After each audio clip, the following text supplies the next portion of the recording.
Hello friends, welcome to my YouTube channel. I hope you are all like my videos and share my videos. Please subscribe my channel so that you will get all notifications of my videos. Today I am giving you notes of inorganic chemistry of chapter Bioinorganic Chemistry. वैसे आप सबको पता है कि जो बायोऑर्गेनिक chemistry chapter है वो थोड़ा बायो से रिलेटेड है, तो ये थोड़ा बायो वाले बच्चों को ज़्यादा अच्छी तरह समझ में आता है। तो इसलिए मैंने, अगर नॉन मेडिकल का कोई भी स्टूडेंट मेरी इस वीडियो को देख रहा है तो उन बच्चों के लिए मैंने अपनी लैंग्वेज में सबसे ज़्यादा ईजी और सिंपल लैंग्वेज में ये नोट्स बनाए हैं, ताकि आप सब इस नोट्स को प्रिपेयर कर सकें और अपने एग्ज़ाम्स में अच्छे मार्क्स ला सकें।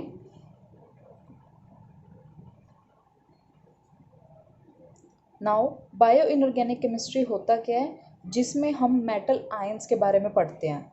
ठीक है, कि मेटल आयंस कैसे होते हैं, वो कैसे किस तरह से हमारी डेली लाइफ में उसका यूज़ है, उसको हम कहते हैं बायो इनऑर्गेनिक केमिस्ट्री। ठीक है, सबसे पहले हम पढ़ेंगे एसेंशियल एलिमेंट्स के बारे में। एसेंशियल एलिमेंट्स वो एलिमेंट्स होते हैं which are necessary for the growth of animals and plants. उन एलिमेंट्स को हम बोलते हैं एसेंशियल एलिमेंट्स।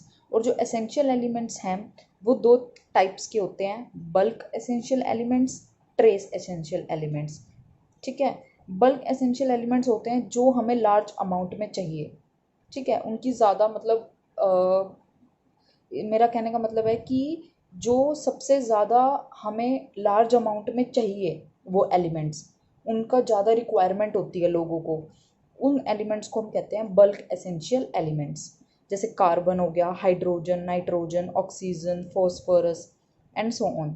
ठीक है, now second is trace essential elements. Trace essential elements जो हमें बहुत लो कंसंट्रेशन में चाहिए होते हैं, उनको हम कहते हैं ट्रेस एसेंशियल एलिमेंट्स। ठीक है, इसमें एग्जांपल आ गया iron, copper, zinc. Now ultra trace essential elements. मैं आपको साथ साथ ये भी बताती रहूँगी कि एग्ज़ाम में आपको कौन से क्वेश्चन आएंगे। ठीक है, ताकि आप उनको अच्छी तरह, चाहे आपको क्रैम करना पड़े, आप उन क्वेश्चंस को ज़रूर कर लेना और नोट भी ज़रूर कर लेना, ताकि आप एग्ज़ाम में उनको याद कर सको। ठीक है, जैसे अब ये क्वेश्चन आया है, criteria for an essential elements. ये आपको एग्ज़ाम में आएगा ही आएगा, चाहे ये कंपलसरी में आए या किसी यूनिट में आए। ठीक है, इसमें हमें 4 पॉइंट्स लिख के आने हैं, मैक्सिमम 2 मार्क्स में आता है ये क्वेश्चन। ठीक है, तो आप इसे नोट कर लीजिए। उसके बाद है नॉन एसेंशियल एलिमेंट्स। ये होता है which do not play any pose. मतलब नॉन एसेंशियल एलिमेंट्स ऐसे होते हैं जिनका हमारी डेली लाइफ में कोई इतना इंटरफेयर नहीं है, ना हम इनको इतना यूज़ करते अपनी डेली लाइफ में। ठीक है, उसको हम कहते हैं नॉन एसेंशियल एलिमेंट्स। जैसे कैडमियम हो गया, ठीक है, मरकरी हो गया।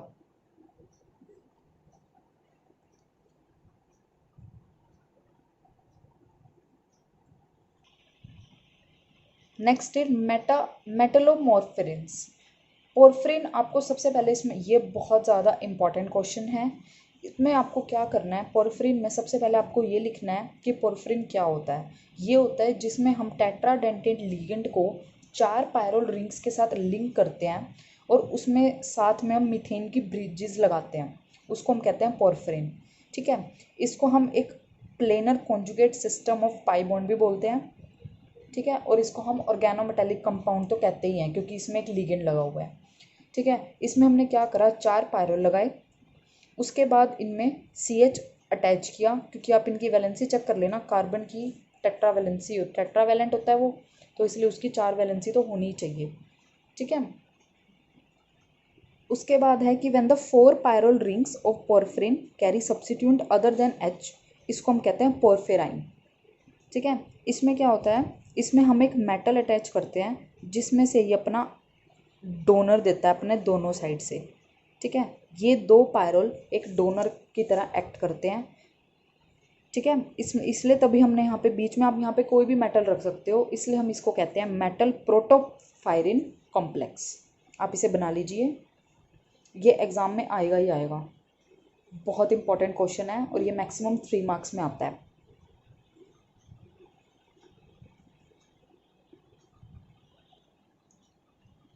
ठीक है। ठीक है। उसके बाद है, हाँ ये भी आपको लिख के आना है उसी क्वेश्चन में।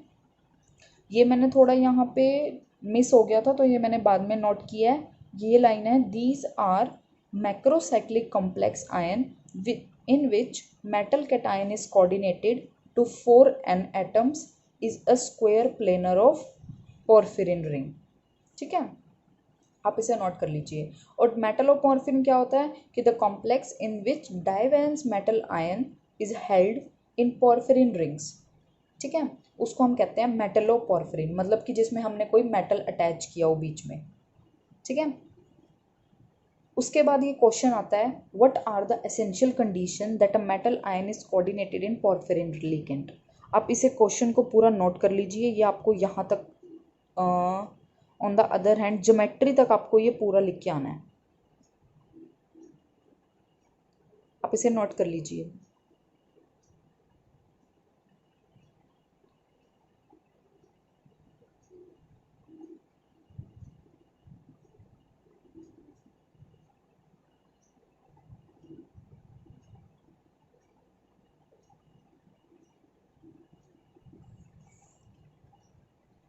नाउ उसके बाद है दो टाइप, जो पॉर्फरिन होता है उसके दो तरह के कॉम्प्लेक्स होते हैं। ठीक है, उस फर्स्ट होता है क्लोरोफिल, सेकंड है हीमी। ठीक है, तो आपको उसके बारे में भी लिख के आना है। फर्स्ट है क्लोरोफिल, वो क्या है, it is a magnesium complex of porphyrin which plays an important role in photosynthesis. उसके बाद है हीमी।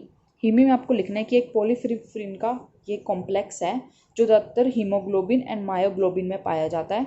इसका रेस्पिरेशन में बहुत ज़्यादा इंपॉर्टेंट रोल है। अगर आपके पास क्वेश्चन आता है कि व्हाट आर मेटलोमॉर्फिन्स, तो आप जो मैंने अभी आपको पहले बताया आप वो एक्सप्लेन करके, ठीक है, उसके बाद अगर आता है कि व्हाट इज़ इट्स इम्पॉर्टेंस, तो आप यहाँ से लिख के आओगे, उसके दो टाइप्स बताओगे आप कि क्लोरोफिल होता है और एक हीमी। उसके बाद है question, what are the similarity and difference in the structure of myoglobin and haemoglobin and give their functions. ठीक है, ये भी एक क्वेश्चन है। आपको सबसे पहले मायोग्लोबिन एक्सप्लेन करना है, ये सिर्फ इतना है। इसमें मैंने स्ट्रक्चर भी बताया है और उसके बारे में भी बताया है कि वो क्या क्या काम करता है। ठीक है, तो आप इसे नोट कर लीजिए। उसके बाद मैं आपको हीमोग्लोबिन का बताऊँगी। इसमें इन टॉपिक्स में कुछ समझाने का इतना नहीं है क्योंकि एक ये बायो है और बायो के बच्चे अच्छी तरह जानते हैं कि भाई बायो में थोड़ा क्रैम करने के ज़्यादा टॉपिक्स होते हैं। ठीक है, अगर आप इसको एक दो बार पढ़ोगे, रिवाइज करोगे, तो आपको अच्छी तरह याद हो जाएंगे, तो आप एग्ज़ाम में लिख सकते हो। उसके बाद है haemoglobin. Haemoglobin it is a large protein with molecular weight 6,4, ये मैंने लिखा है 6,4,500 and consist of 4 subunit and each unit contain heme group. इसमें क्या होता है, जो हीमोग्लोबिन है उसमें हीमी होता है। ठीक है, haemoglobin is responsible for red colour of blood. जो हीमोग्लोबिन है अगर उसकी वजह से ही है, वही है जिसकी वजह से हमारा जो ब्लड का कलर रेड होता है। ठीक है, उसके बाद इसके फंक्शंस हैं कि हीमोग्लोबिन क्या करता है, हीमोग्लोबिन ऑक्सीजन को लेता है लंग से और उसको डिफरेंट पार्ट्स ऑफ बॉडी में भेजता है ताकि हम अच्छी तरह सांस ले सकें।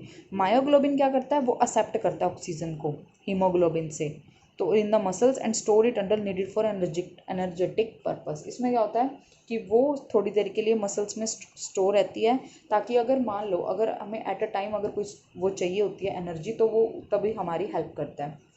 ठीक है, उसके बाद है next question, iron salts undergo easy oxidation in air but it is not so in myoglobin and hemoglobin, explain.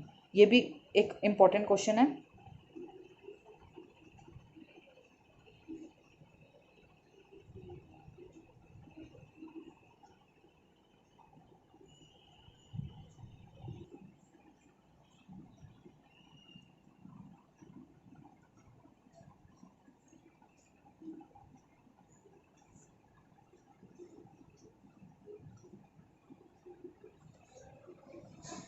Next question is what is cooperativity. ये ज़्यादातर कंपलसरी में आता है, अगर आप इसे नोट करना चाहें तो आप इसे नोट कर सकते हैं।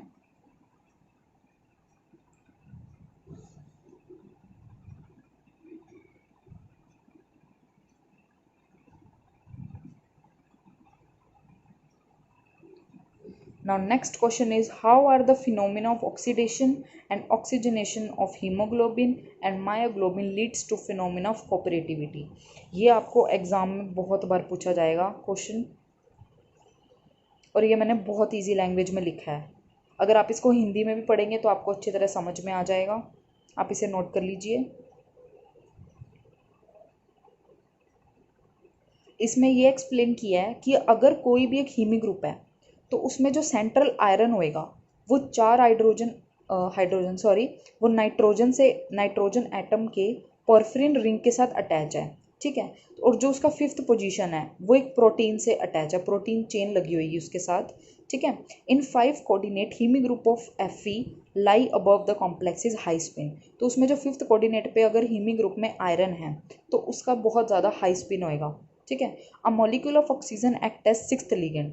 तो उसमें when oxygen binds to 6th position, अगर हम ऑक्सीजन को 6th पोजीशन पे रखते हैं, ठीक है, तो वहाँ पे वो एक लिगेंड का काम करेगा।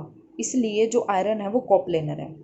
This is because when oxygen gets coordinated to iron the ligand field become strong. क्या होगा जब अगर ऑक्सीजन को कोऑर्डिनेट करते हैं हम आयरन के साथ, तो लिगेंड जो है वो बहुत ज़्यादा स्ट्रॉन्ग बन जाता है, क्योंकि एक आयरन भी एक इलेक्ट्रोनेगेटिव एटम है और एक ऑक्सीजन भी एक हाईली इलेक्ट्रोनेगेटिव एटम है, resulting in pair of electron giving low spin diamagnetic complex. हमें कॉम्प्लेक्स मिलता है।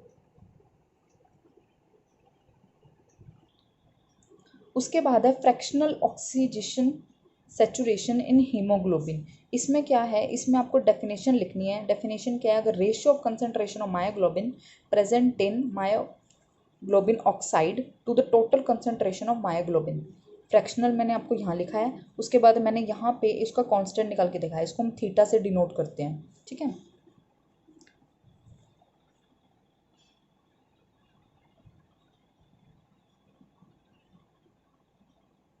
उसके बाद नेक्स्ट क्वेश्चन है, carbon monoxide is known to be powerful pi acceptor compare to dioxygen O2 yet it does not instantaneously bind strongly to hemoglobin, explain। ये question इतना important नहीं है, लेकिन मैंने फिर भी इसको नोट किया है क्योंकि ये 1-2 बार आया है एग्जाम्स में। प्रीवियस एग्जाम पेपर्स में मैंने देखा तो ये आया हुआ था, ठीक है। और मैंने इस बार आपको नोट सारे क्वेश्चंस की वे में दिए हैं, क्योंकि जो ये चैप्टर है अगर आप सिर्फ यही वाले क्वेश्चंस कर जाओगे तो आपका क्वेश्चन आराम से अटैम्प्ट होएगा। इसलिए मैं आपको हमेशा बोलती हूँ कि मेरी वीडियो एंड तक देखिए, क्योंकि मैं बीच बीच में आपको पॉइंट्स बताती हूँ, ठीक है। Now next question is what is Bohr effect.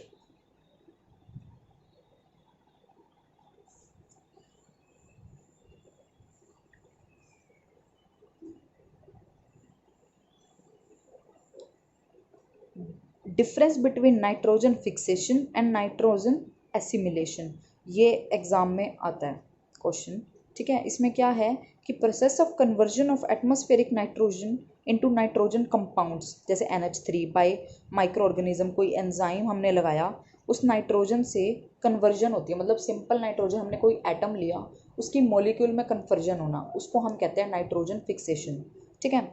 और नाइट्रोजन एसिमिलेशन क्या होता है कि process of conversion of inorganic compound of nitrogen NO3 into organic compound that becomes a part of living organism. इसमें उल्टा होता है। इसमें क्या होता है कि अगर कोई भी हमने इनऑर्गेनिक कंपाउंड लिया जैसे NO3 नेगेटिव, उसको एक ऑर्गेनिक कंपाउंड में बदलना, ठीक है, ताकि वो एक लिविंग ऑर्गेनिजम्स का कोई पार्ट बन सके, उसको हम कहते हैं nitrogen assimilation. Now next topic is structure of haemoglobin.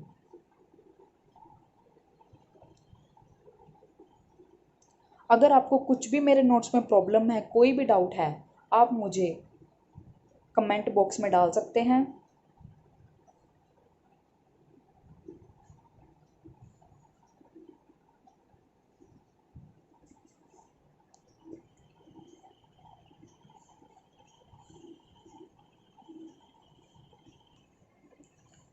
Now the topic start. अब हम इसमें पढ़ेंगे अलग अलग एटम्स के रोल ऑफ एल्कली मेटल, जैसे हम उनका रोल पढ़ेंगे कि उनका बायोलॉजिकल सिस्टम में क्या रोल है। फर्स्ट हमने पढ़ा सोडियम और पोटेशियम का, ठीक है। ये हैं सोडियम और पोटेशियम के पॉइंट्स जो आपको एग्जाम में ये आता है question.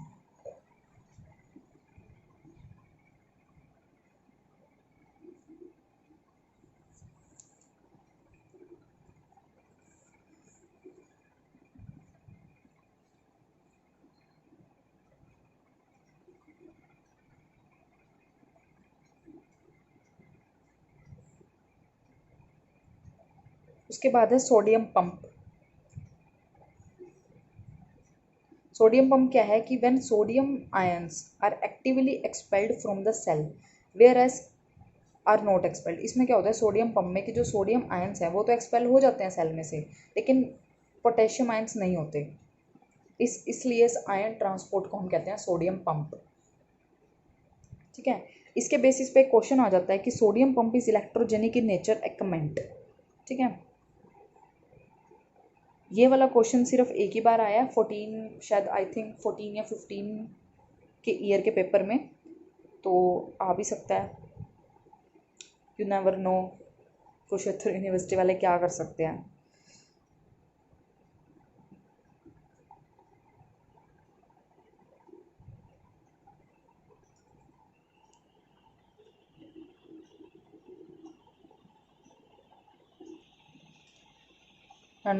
Next role is alkaline earth metal. मैंने यहाँ पे लिख दिया है कि जो कैल्शियम और मैग्नीशियम का अगर आपको रोल आता है तो वो एक अल्कलाइन अर्थ मेटल है, क्योंकि कई बार क्वेश्चन क्या आ जाता है कि role of alkaline earth metals के रोल बताओ। ठीक है, बायोलॉजिकल सिस्टम में वो कई बार नहीं बोलता कि भाई किसके बोलने हैं, तो आपको याद रखना है कि अल्कलाइन अर्थ मेटल्स तो हैं मैग्नीशियम और कैल्शियम, और अल्कली मेटल्स है सोडियम और पोटेशियम। ठीक है, ये है कैल्शियम का रोल।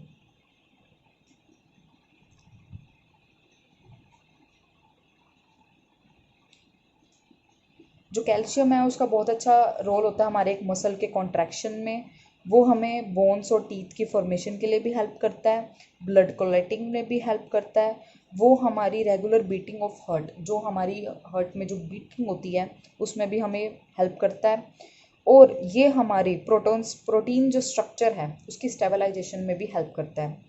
ठीक है,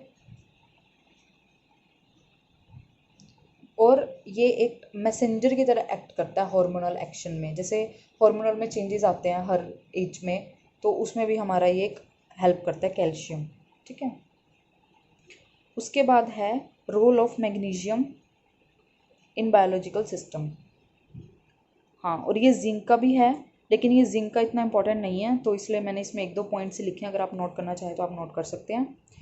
वैसे लास्ट Mg2 पॉजिटिव ही का था। ठीक है, Mg2 पॉजिटिव क्या करता है, इसका बहुत अच्छा रोल है कि एक्टिवेटिंग मैनी एंजाइम रिएक्शन। जैसे मान लो किसी एंजाइम के साथ किसी की रिएक्शन हुई है तो उसमें Mg2 पॉजिटिव आयन का बहुत अच्छा रोल होता है बायोलॉजिकल सिस्टम में। ठीक है, और ये कार्बोहाइड्रेट मेटाबॉलिज्म में भी काम करता है, ट्रांसमिशन ऑफ इलेक्ट्रिकल इम्पल्स में along the nerve fibres and the contraction of muscles. ठीक है, magnesium is important constituent of chlorophyll which is responsible for photosynthesis in plants. इसमें भी बहुत अच्छा इसका रोल है। ये आज की वीडियो का मेरा लास्ट टॉपिक था। I hope you are like my videos and subscribe to my channel. जल्दी ही मैं आपको नेक्स्ट टॉपिक के साथ मिलती हूँ अपने नए नोट्स के साथ। Bye, have a nice day.